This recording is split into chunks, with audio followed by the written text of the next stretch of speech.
बिहार में सम्राट चौधरी कैबिनेट के विस्तार की उल्टी गिनती शुरू हो गई है। दिल्ली में गृह मंत्री अमित शाह के साथ में होने वाली हाई प्रोफाइल मीटिंग में नए मंत्रियों के नामों पर अंतिम मुहर लगेगी।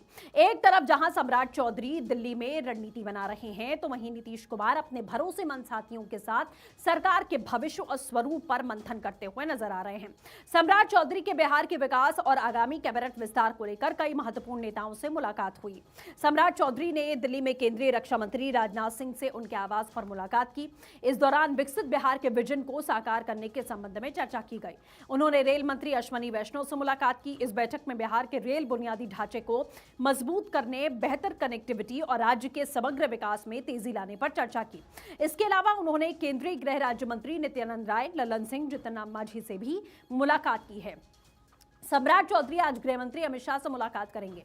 इस बैठक का मुख्य उद्देश्य बिहार मंत्रिमंडल के विस्तार और मंत्रियों की अंतिम सूची पर चर्चा करना है।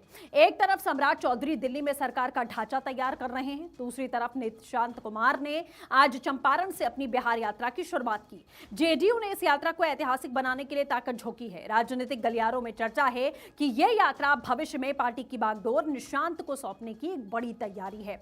चंपारण की धरती से एक बार फिर से बिहार की राजनीति में एक नई शुरुआत हो रही है। पश्चिम चंपारण के बगहा से निशांत कुमार ने सद्भाव यात्रा की शुरुआत की।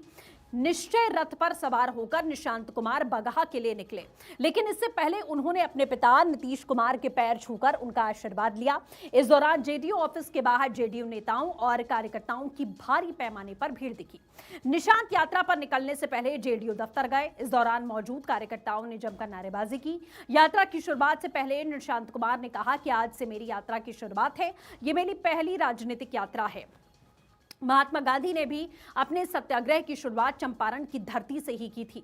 इसके साथ ही उन्होंने ये भी कहा कि पार्टी के छोटे छोटे वर्कर से संवाद करूंगा। मेरी कोशिश रहेगी कि मैं जनता और पार्टी के कार्यकर्ताओं की सेवा करूं, जो पिताजी ने किया है। उनके जन जन तक पहुंचूं, जनता की समस्याओं का समाधान निकालने की कोशिश करूंगा। पिताजी से आशीर्वाद लिया, उन्होंने मुझे आशीर्वाद दिया।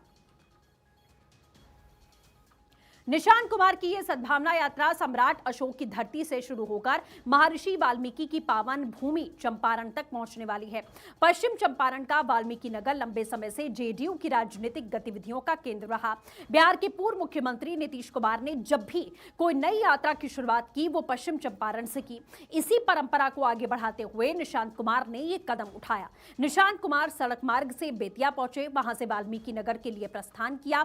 इस दौरान वो समाज के हर वर्ग से संवाद करेंगे, लव कुश की धरती को नमन करेंगे, पार्टी के पुराने समर्पित कार्यकर्ताओं का आशीर्वाद लेंगे, साथ ही नए कार्यकर्ताओं को जोड़ने का कार्य करेंगे। इसी के साथ सद्भाव यात्रा के जरिए निशांत कुमार ये पैगाम देने की कोशिश में हैं कि वो अपने पिता की सियासी विरासत, उसूल और कार्यशैली को आगे बढ़ाने के लिए तैयार हैं।